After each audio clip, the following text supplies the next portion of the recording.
Bonsoir, madame, monsieur. Merci de nous rejoindre à la une de l'actualité de ce 17 septembre. Ahmed Ouyahia devant les députés ce matin pour une intervention d'1h30 pour présenter son plan d'action pour les mois à venir. Ouyahia a évoqué avec franchise la situation économique du pays. Le Premier ministre rassure néanmoins avec des solutions concrètes à mettre en œuvre dans les prochains mois. Ahmed Ouyahia souligne que l'Algérie a tenu bon durant ces 3 dernières années face au choc pétrolier grâce à des décisions souveraines comme le remboursement anticipé de la dette qui aujourd'hui permet à l'Algérie d'être autonome dans la prise de décision.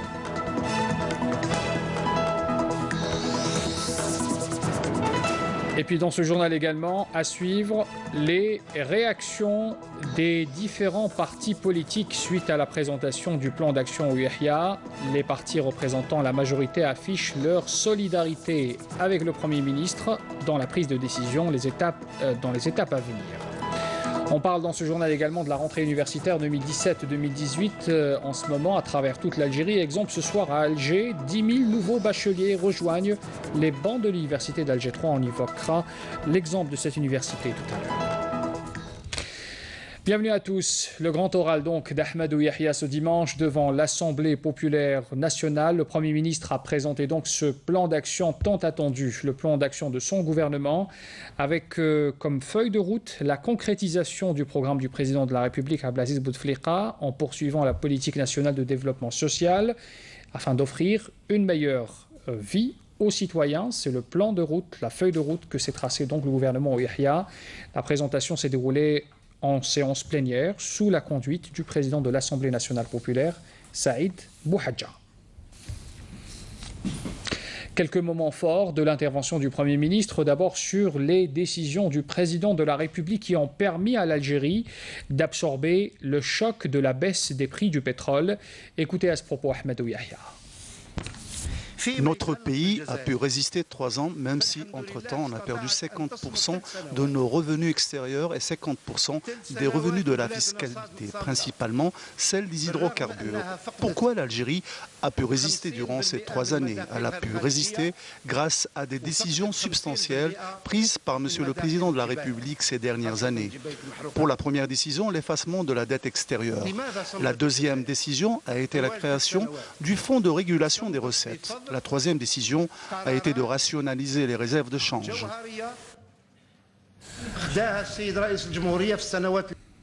Ahmed Ouyahia a aussi indiqué que les fonds qui seront empruntés par le Trésor public auprès de la Banque d'Algérie dans le cadre du financement non conventionnel ne seraient pas source d'inflation puisqu'ils seront destinés à financer exclusivement l'investissement public. Le Premier ministre répond à certains experts qui ont brandi un éventuel risque en utilisant ce procédé financier. Écoutez encore le Premier ministre. Nous sommes un peuple libre et souverain dans son pays grâce à nos martyrs, paix à leurs âmes.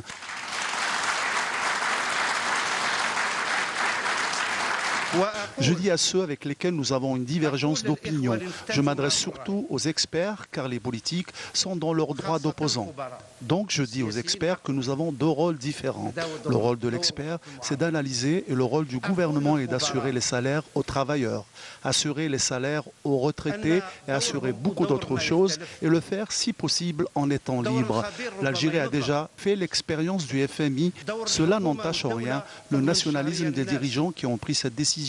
Mais si nous avons une autre alternative, nous devons y recourir pour le bien de notre pays et notre peuple.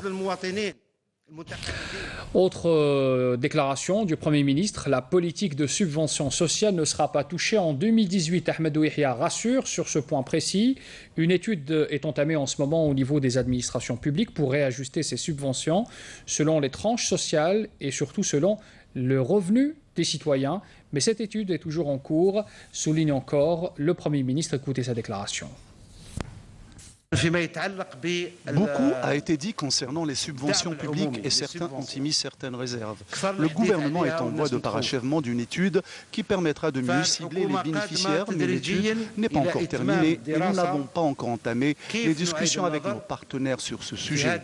Je rassure donc les citoyens que l'ensemble des subventions en place sur les produits de base demeureront en vigueur jusqu'à 2018, comme les subventions de l'État aux produits comme l'huile, la farine, etc. Il ne faut faut pas se précipiter sans une préparation préalable, donc nous resterons sur cet état l'année prochaine aussi. Je vous rappelle que les programmes présidentiels ont permis aux citoyens de bénéficier d'à peu près 4 millions de logements, 3 millions et 700 000 logements plus exactement. Le gouvernement s'engage à achever la distribution de 1 million de logements, je rassure. Tous ceux qui ont signé avec l'AADL auront son logement et cette décision est irréversible. Et vous pourrez suivre l'intégralité de l'intervention du Premier ministre Ahmadou Yahya aujourd'hui devant le Parlement, juste après le journal de 20 h. Je rappelle que le Premier ministre présentait ce matin le plan d'action de son gouvernement devant l'APN. Le président de l'Assemblée populaire nationale, Saïd Bouhadja, a appelé les députés à débattre de ce plan d'action gouvernemental à travers un dialogue serein et une vision lucide de la conjoncture nationale afin de consolider la stabilité de l'État. Le président de l'APN a tenu à mettre en avant l'attachement du président de la République, Abdelaziz Bouteflika, à l'édification d'un État fort par ses institutions, d'où la nécessité, a-t-il dit, d'enrichir le plan d'action soumis par le gouvernement.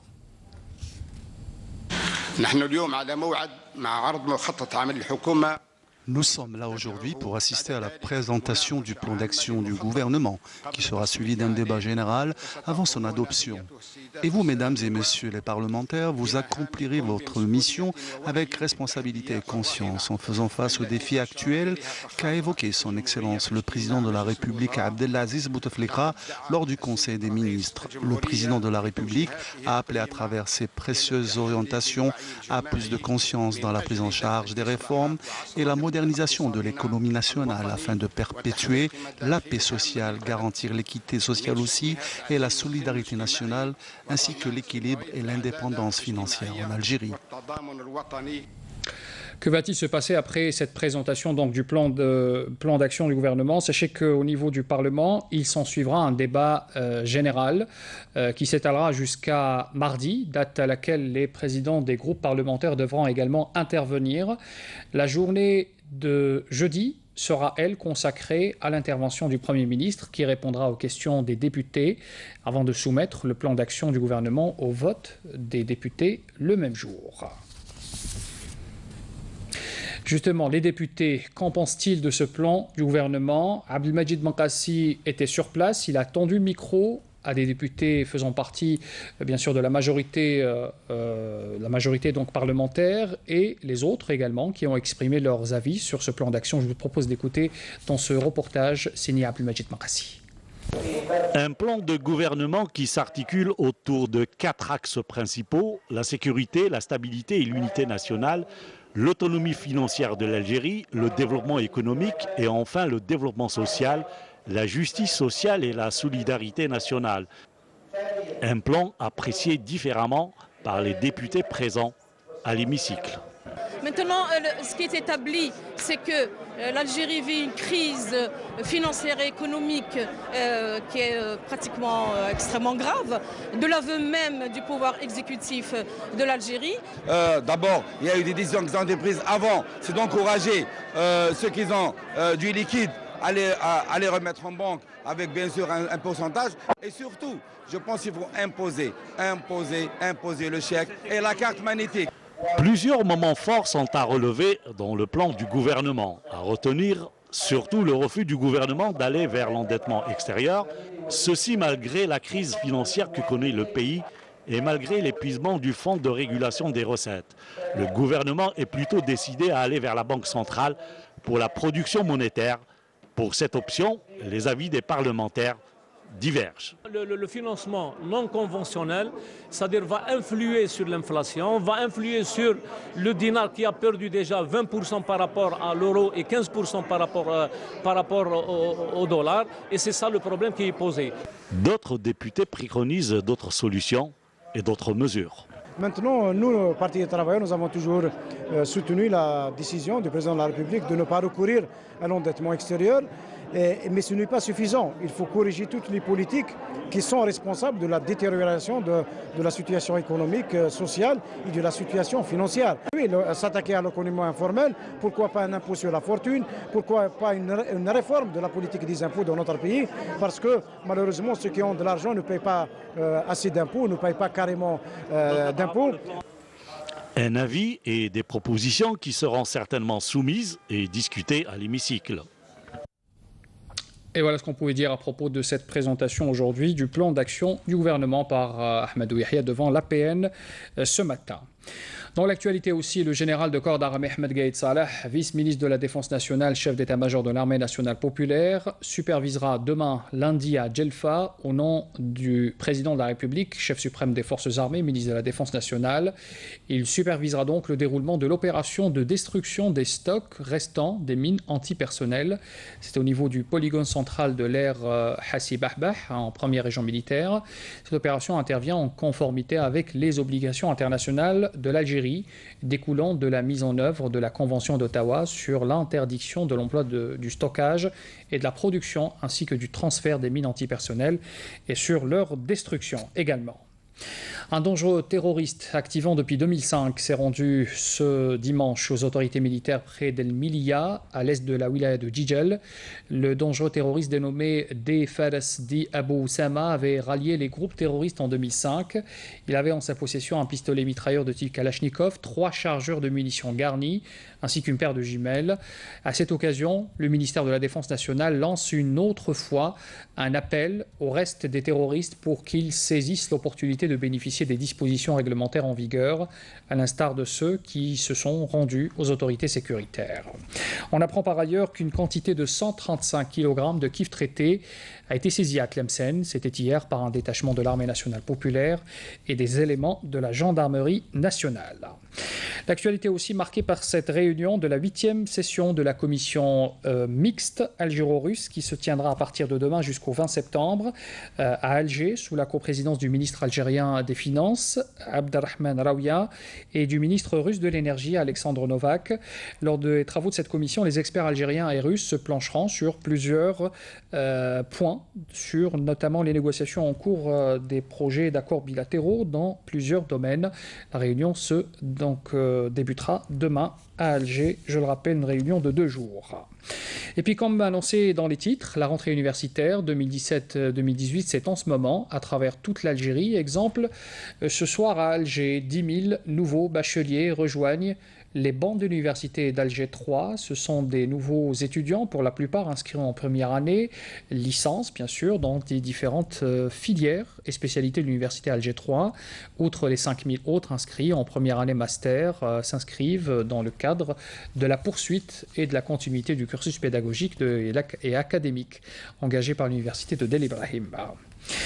À Ain Timouchent, on parle aussi de ces centres de formation qui ont permis à des dizaines de stagiaires de monter leurs propres entreprises, notamment dans la construction à base de charpente métallique, vous allez le voir. Et puis la wilaya connaît aussi par ailleurs une demande importante dans les secteurs de l'agriculture et du tourisme. Abdelhalim Aïcha. Grâce aux constructions à base de charpente métallique, de nombreux stagiaires ont pu apprendre un métier qui leur a permis d'accéder par la grande porte au monde de l'emploi.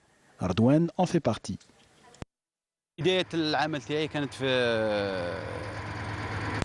Au début, j'ai commencé mon apprentissage au centre de formation professionnelle. Après, j'ai perfectionné mes techniques de travail dans un centre d'homologation à Betna. Après cela, je me suis spécialisé dans la charpente et la construction métallique. Comme vous le voyez ici, il y a plusieurs ouvriers, dont mon frère qui est en charge de ce chantier. Dans la formation professionnelle, il ne suffit pas toujours de terminer sa formation et d'attendre. Il faut croire en ses capacités et ses compétences et ne pas se sous-estimer. Nous avons réalisé un projet. Ce n'est pas facile de monter et de fabriquer une charpente métallique comme celle-là. Dans les différents centres de formation de Ain Timouchent, de nouvelles spécialités dans différents domaines seront dispensées dès la prochaine rentrée, en fonction de la demande du marché local. Nous avons 14 nouvelles spécialités, compte tenu des nouvelles demandes du marché local et en fonction des demandes des opérateurs économiques. Ils seront intégrés au niveau de la zone industrielle de Tamazoura. Il y a de bonnes spécialités, comme dans tous les domaines, comme le commerce par exemple. Si je fais de l'informatique, c'est pour avoir un diplôme et travailler avec. Les centres de formation professionnelle de la wilaya de Ain Timouchent proposent également de nombreux stages dans les domaines de l'agriculture et du tourisme qui manquent de main-d'œuvre qualifiée. On passe aux prochaines élections locales avec le dépôt des candidatures des partis politiques et des listes électorales indépendantes en vue des élections donc le 23 novembre prochain. Cette opération qui se poursuit jusqu'au 23 septembre courant. À Tindouf par exemple, une grande affluence est enregistrée au niveau du siège de la commune pour légaliser les formulaires des candidatures à Malissélitéla. À quelques jours de la date limite des dépôts de candidatures des partis politiques et des listes indépendantes pour les prochaines élections locales, les futurs candidats poursuivent l'opération de collecte de signatures à Tindouf. Nous sommes en train de collecter les signatures. On fait la tournée au niveau des différents quartiers et on distribue ces formulaires pour avoir le plus de signatures possible. Une fois ce document déposé et accepté, on présente notre liste. Je vais remplir ce formulaire et le signer afin d'appuyer la liste de ce parti politique et lui permettre de participer aux prochaines échéances. Les services de l'APC de Tindouf connaissent une grande affluence ces derniers jours de la part des électeurs pour légaliser les fiches de candidature. Comme vous venez de le constater, j'ai légalisé la fiche. Nous espérons que l'opération se déroulera dans de bonnes conditions. Un nombre important d'électeurs est venu pour la légalisation des fiches de candidature représentant les différents partis politiques. Pour cette année, le gouvernement veillera à réunir toutes les conditions prévues par la loi pour l'organisation des élections des APC et APUI dans la tranquillité, la sérénité et la transparence. Projection en avant-première du long-métrage El Hannashia hier à la Salle Ben Zaidoun. C'est un film qui retrace le destin du gouverneur Ahmed Bey et de la princesse Germa de la tribu des Hnansha. Ce sont des personnalités historiques qui n'ont jamais plié le genou face au colonialisme français et qui ont combattu jusqu'au bout pour une Algérie indépendante. Yasmine Chouir. C'est une fresque historique qu'a présentée le réalisateur algérien Boualem Aissaoui ayant pour titre El Hannashia, un film qui parle du parcours du gouverneur et combattant Ahmed Bey. C'est un film historique et de fiction en même temps. L'histoire se déroule dans une période particulière de l'histoire de l'Algérie et qui est le début du 19e siècle, avant l'invasion française.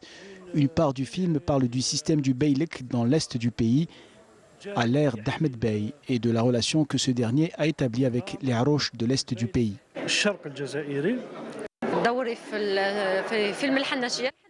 Mon rôle dans ce film est celui de l'Hannashia. L'Hannashia était la princesse Gamra qui arrivait de la tribu des Hnansha vers Constantine pour unir les tribus et qui portait un message noble et diplomatique en même temps. Le film parle de cette femme en parallèle de réels événements historiques.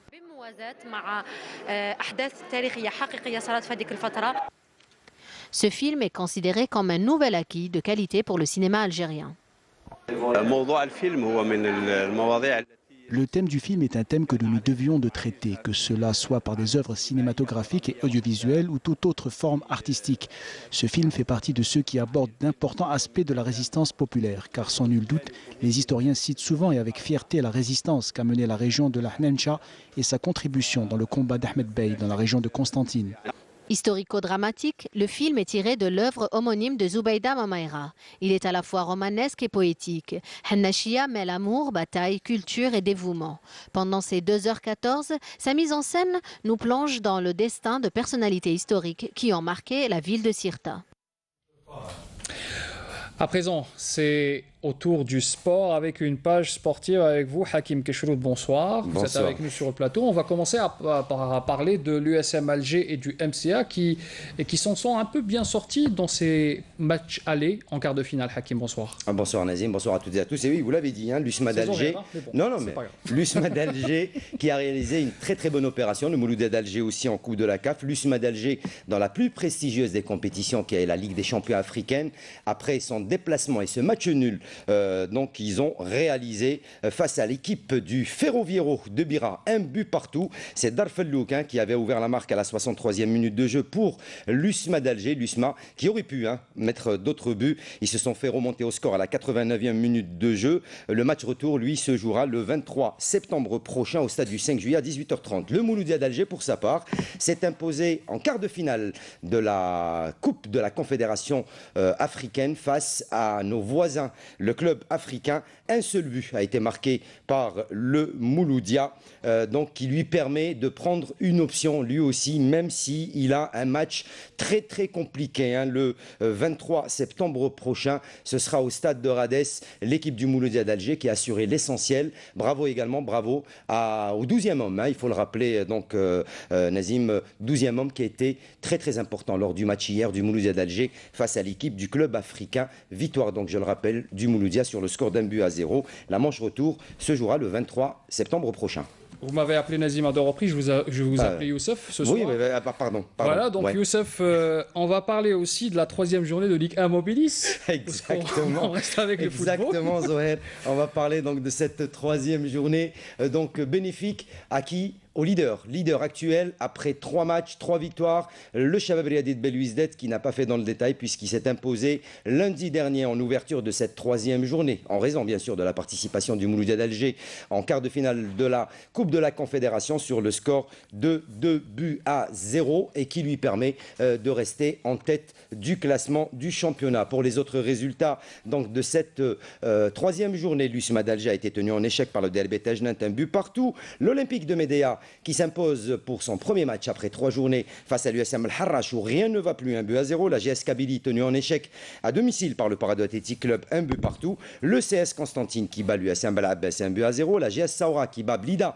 2-0. Le Mouloudia d'Oran et le Nasr Al-Hussein d'ailleurs fait match nul 0 partout. Un score qui n'arrange aucune des deux formations. Et l'Entente de Sétif qui bat Biskra sur le score d'1-0. Au classement, le Chabab Riadi de Belouizdad en tête avec 9 points, suivi de la GS Saoura. Deuxième est l'Entente de Sétif avec 7 points. 3e, le CS Constantine avec 6 points. 5e, la GS Kabylie avec 5 points en compagnie de l'USMA d'Alger. Au bas du classement, l'USM Al-Harrach 14e avec 0 points. L'USM Biskra 15e avec 0 points. Et l'USM Blida 16e et bon dernier avec également 0 points. Voilà pour les résultats donc, de cette 3e journée de Ligue 1 Mobilis.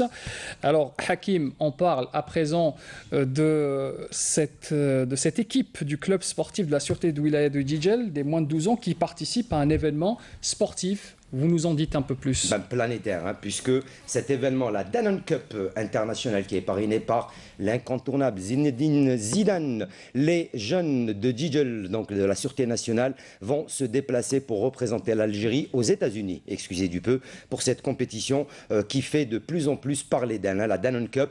Wassila Batiche s'est rapproché de ces jeunes donc prodiges du football algérien pour rencontrer ces jeunes qui vont avoir la lourde tâche de représenter l'Algérie comme il se doit à cette compétition internationale.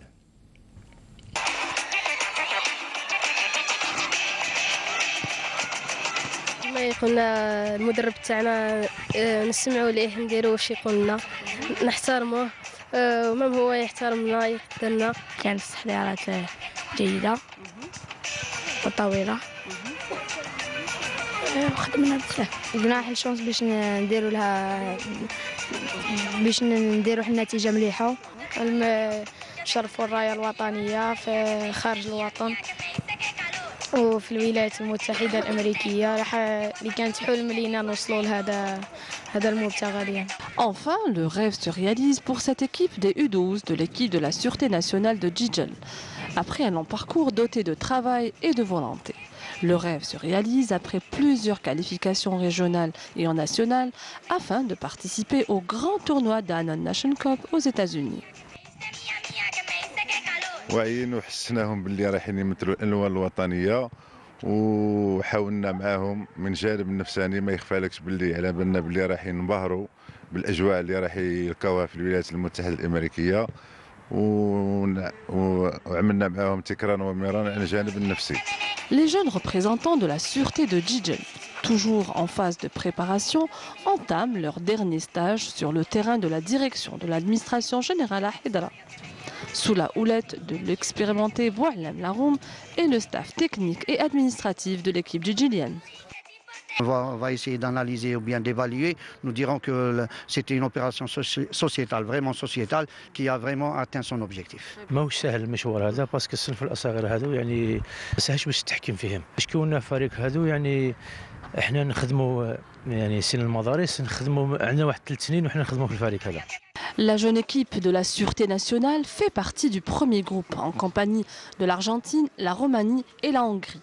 Les jeunes joueurs feront de leur mieux cette fois-ci pour améliorer leur classement par rapport à l'édition 2015 à Marrakech et bien représenter l'Algérie. On va essayer d'encadrer ces jeunes en moyens humains et techniques. On va essayer de les suivre, au moins d'essayer de récupérer au moins une dizaine de gosses, jusqu'à une dizaine de gosses pour renforcer l'équipe première de la Sûreté nationale. La Danone Nation Cup est une opportunité pour nos jeunes représentants pour découvrir la magie du football et rentrer dans la cour des grands. On souhaite bonne chance à cette jeune équipe des moins de 12 ans du club sportif de la Sûreté de Wilaya Djidjel qui participe, je le rappelle, à cette compétition. Vous l'avez dit, Hakim, tout à l'heure, cette compétition planétaire, la Danone Cup, qui débutera le 21, se terminera au 23 et elle se déroule, je le rappelle, aux États-Unis. Hakim, un dernier mot pour annoncer votre émission tout à l'heure sur Canal Algérie. À partir de quelle heure? À partir juste après l'intervention du Premier ministre Ahmadou Yahya. Donc l'émission Canal Foot avec comme invité à l'honneur ce soir. On parlera bien sûr, les invités, c'est le Mouloudia d'Alger qui seront présents avec nous dans l'émission de ce soir. Donc je le rappelle, juste après l'intervention du Premier ministre sur Canal Algérie. Très bien, très bien. Voilà, donc rendez-vous pris à partir de 10h30. On va dire approximativement 10h30, l'émission Canal Foot présentée par Hakim Keshroud. C'est la dernière information de ce journal, un rappel des titres avant de vous quitter. Ahmadou Yahya devant les députés ce matin pour une intervention d'1h30 pour présenter son plan d'action pour les mois à venir, où Yahya a évoqué avec franchise la situation économique du pays. Le Premier ministre rassure néanmoins avec des solutions concrètes à mettre en œuvre dans les prochains mois. Ahmadou Yahya souligne que l'Algérie a tenu bon durant ces 3 dernières années face au choc pétrolier grâce à des décisions souveraines comme le remboursement anticipé de la dette qui aujourd'hui permet à notre pays d'être autonome dans la prise de décision. Et puis dans ce journal, nous avons suivi aussi les réactions des différents partis politiques suite à la présentation du plan d'action Ouyahia. Les partis représentant la majorité affichent leur solidarité avec le Premier ministre dans la prise de décision dans les étapes à venir. Nous avons également parlé de cette rentrée universitaire 2017-2018 en ce moment à travers toute l'Algérie avec l'exemple ce soir à Alger qui accueille 10 000 nouveaux bacheliers au niveau de l'université d'Alger 3. Ces universitaires pour la plupart des jeunes inscrits, des jeunes bacheliers qui s'inscrivent pour la première fois dans les bancs de l'université. C'est la fin de ce journal, merci de l'avoir suivi. Très bonne soirée à tous. Rendez-vous avec l'information demain à midi avec Amina Zahouf. Je vous donne rendez-vous à 19h. Au revoir.